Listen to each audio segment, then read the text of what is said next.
Hey everyone! So today is the beginning of a new video series that I'm going to do where I talk about a specific cosmetics company and give you a little bit of background history on it, tell you a little bit about it, talk about some of the products. I'm going to show you what I have by that company and give you my opinion about the products, the company, overall give you any information that I have regarding what companies that company owns, and so on and so forth. It's not, the history part of it and the information is not going to be huge because I know that that could be boring to some people, so I'll try to keep it brief and try to summarize it as much as possible and not go on and on about that. But anyways, today is the first one in the series, and we're going to start with Estee Lauder. Now, the reason why I chose Estee Lauder is because this company is a lot bigger than what many of you may realize. Estee Lauder owns tons of companies, and I'm actually going to rattle them all off for you. But before I do that, let me tell you a little bit about the company itself. Estee Lauder makes skincare, cosmetics, perfume, and hair care products.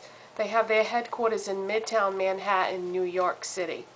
The company started in 1946 when Joseph Lauder and his wife Estee began producing cosmetics in New York City. The very first products that they had, in the beginning they only had 4 products. They were called Super Rich All-Purpose Cream, Cream Pack, Cleansing Oil, and Skin Lotion. 2 years later, they got an account with Saks Fifth Avenue in New York City, and that was their big break. Over the next 15 years, they expanded their range of products in the United States. In 1960, they started their first international account in London at Harrods department store, and the following year, they opened an office in Hong Kong. And you know, from there they just continue to expand throughout the world to become the humongous corporation that they are today. Now, here's where I'm going to tell you all the brands that Estee Lauder owns, and this is really shocking because many of these are names that you all know, and you probably had no idea that they were owned by Estee Lauder, because until I started doing the research, some of them I did know, but some of them I was like, really? They own that? So let me just rattle those off for you, because I find this kind of stuff really interesting. I spend hours and hours doing research about the business side of cosmetics. I just think it's really, really interesting. Okay, so anyways, here are the companies or brands that Estee Lauder owns. Oh, and by the way, some of these names are the names of designers, and of course you can't own a person. What I'm talking about is that person's line of makeup or fragrances. This has nothing to do with fashion or anything like that. Okay, so here we go. In alphabetical order. American Beauty, Aramis, the cologne, Aveda, Bobbi Brown, Bumble and Bumble, the hair products, Clinique, Daisy Fuentes, Darphin, Donna Karan, cosmetics and fragrances, Estee Lauder, you know, themselves, their own brand, Flirt, which cosmetics which are sold at Kohl's department stores, Good Skin, Grassroots, Jo Malone, Kate Spade, Kiton, Lab Series, La Mer, MAC Cosmetics, yay, my favorite, Michael Kors. By the way, if anyone has ever tried any Michael Kors cosmetics, because I've seen them recently and I was thinking about trying them, but I was like, oh, I don't know, because you know they're kind of expensive. But if you've ever tried anything from that line, can you just let me know in the comment section whether you know it was good or not? Did you think it was worth the money? I would really appreciate it. Mazzoni, Ojon, Origins, Sean John Fragrances, otherwise known as P. Diddy, Smashbox. They used to own Stila, but they recently sold that company, but they did own Stila up until recently. Tommy Hilfiger fragrance, and Tom Ford Beauty. You know those Tom Ford lipsticks everybody was going crazy over?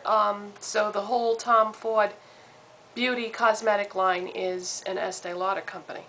So those are all the brands that Estee Lauder owns, and you know, there's some big powerhouse names in there, like, you know, Clinique and Bobbi Brown and La Mer and MAC Cosmetics and all that. So their Estee Lauder's influence is pretty wide, far-ranging.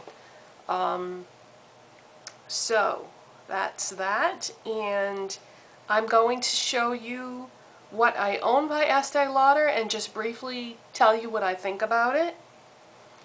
I have 4 Estee Lauder products. I had gotten a sample of the Estee Lauder Double Wear foundation, which I'm wearing right now, and opinions about cosmetics is very subjective, especially foundation. 2 people or 10 people can all use the same foundation and you can get completely different opinions about it because everybody's skin is different.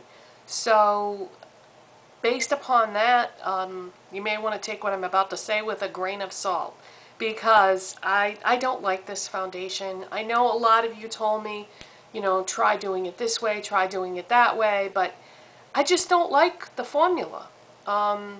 I don't like the way it feels on my skin, and it always feels like it's not done to me because it has kind of an odd texture about it. It reminds me a lot of the MAC Face and Body foundation, which I also don't like. So it's just not for me. I like things that are more moisturizing and have more like oil in them, so that you can put a powder on it if you want to, or not put a powder. But I wouldn't dare put a powder on this because I'd be afraid it would get all caked up and just be a big mess. So I really don't care for it. I've never tried any of their other foundations, but I just don't care for that one in particular.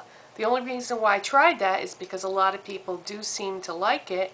So because it was so popular, I just, you know, I was curious, so I wanted to give it a try. And then next, which I'm also wearing today, is the Estee Lauder Double Wear Stay in Place Shadow Cream in the color Sea Mist. Now the first time I used this is what it looks like. I thought this was going to be just like a MAC paint pot, especially where Estee Lauder does own MAC, but it's not. I used it like a paint pot that day, and so I just put this directly on my eyes, and then I put a MAC eyeshadow on top of it, and I figured I was good to go. But as the day went on, it started to melt and move and mix with the eyeshadow, and it was just a big disgusting mess.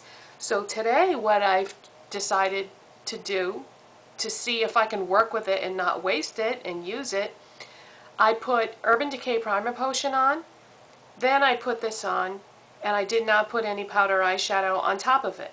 And I can tell you right now that it looks much prettier. It went on a lot better on top of the primer potion, and I think the end result is probably going to be a good one, but we'll see. What I'm going to do is, sometime tomorrow, probably tomorrow morning, I'm going to put a note in the description box of this video to let you know, you know, what the end result was. Did it melt? Did it move? Because I really won't know till the end of the day how this worked out. So if you're curious, you can check back tomorrow or something and, you know, see what I wrote. If not, whatever. Next is going to be the Estee Lauder Magnascopic Maximum Volume Mascara. I have tried many mascaras over the years, and in my experience, this is the best mascara I've ever used. It's, you know, kind of expensive because it is Estee Lauder, but it's very good. The only reason why you keep seeing me use like all these other mascaras is because this is a beauty channel and I have to keep trying new things so that I can test them out and let you know how they are. But if somebody said, okay, we're going to take all your mascaras away, you only get to keep one, the Estee Lauder one is the one that I would keep. So, excellent, awesome mascara. It doesn't clump, it's not too wet, it's not too dry, it's like just the right amount of product. I'll show you the brush. The brush is kind of on the small side, but it seems to work really well. The formula doesn't dry up quickly. You know, as long as you keep it tightly closed, you can have a tube of this for the length of what you're supposed to have before you throw it out. You know how they say, depending on what you read, some people say that no more than 6 months, throw it out after 6 months. Some people say 3 months, so it will last you for that time frame for when you're supposed to throw it out. So awesome, awesome mascara. And the fourth product that I own is Estee Lauder Signature Lipstick in Rose Amethyst. It looks like that. Beautiful packaging. Nice, sturdy, classy, luxurious packaging. The color is, you know, rose, and it's like a pinky nude, really. I'm wearing it on my lips right now. I bought this at a CCO, and I'll get into that in a minute because I do want to talk briefly about how CCOs are related to Estee Lauder. But I don't care for this lipstick. I know a lot of people really love it. It was made famous by Lisa D1 because it's her favorite lipstick, so then, you know, everybody wanted to try it after that based on her recommendation. But I think lipsticks might be another thing that are very subjective in the sense that different people are going to like different things. I'm a decade older than Lisa, so what I like for lipsticks may not be the same as what she likes. And what I mean by that is because I'm older, this lipstick is not the most moisturizing lipstick in the world, and something about the formula seems to highlight every single line on my lips and make it, you know, look old. I tried putting a lip gloss on top of it, and the lip gloss combined with the lipstick and just made a big, thick, gloppy mess, so I personally cannot wear a lip gloss over it. So this is my only experience with Estee Lauder lipsticks, so it could be the reason why it is the way it is because I got it at a CCO. When you buy things at CCOs, you don't know how long it's been from the time it left the store until the time it got there, and then how long has it been sitting at that CCO before somebody bought it. You know, that's one of the downsides. So those are the 4 products I own by Estee Lauder. So really, so far, I only like 1 out of the 4. We'll see how it goes with the shadow cream. I might be able to work with that. I am disappointed that I couldn't use it as a paint pot, but whatever. So I also just did want to mention, though, that CCOs, otherwise known as cosmetic company stores that are in outlet malls across America, you can get all products that are brands of Estee Lauder at the CCO for 30% off, roughly 30% off. It, you know, it varies just a little bit. And so if you like a lot of these brands that I just mentioned, this is like shopper's heaven because you can go in there and you can get limited edition things, discontinued things. You can even get stuff from the permanent line. I don't really know why that is, but good for us, right? So CCO is a place that I really enjoy shopping at. because I do mainly go there for MAC Cosmetics. But I look around and I sometimes will buy something from another brand that piques my interest for whatever reason. But so CCO is basically where Estee Lauder products go to die. So I think that's about it. I think that's about all I have to say about Estee Lauder. The couple that started the company is no longer with us. They're both deceased, but their family, their descendants, continues to run and operate the company. So it is a family-owned business, but it is incorporated, so, you know, it has that aspect to it too. But anyways, if you have any questions or comments, or what did you think of this as an idea of the series? Did it work out for you? Did you like it? Do you want to see more videos like this? I think what I'll do is I'll do at least one more, and then I'm going to look at those numbers for how many people watch this video and then how many people watch the second video in the series. And if I see a big drop off, then I'll know that you didn't like watching this video enough to watch the next one. You know what I mean? So then I'll know whether or not to continue with the series from there. Okay, you guys, so I'll see you next time, and bye-bye.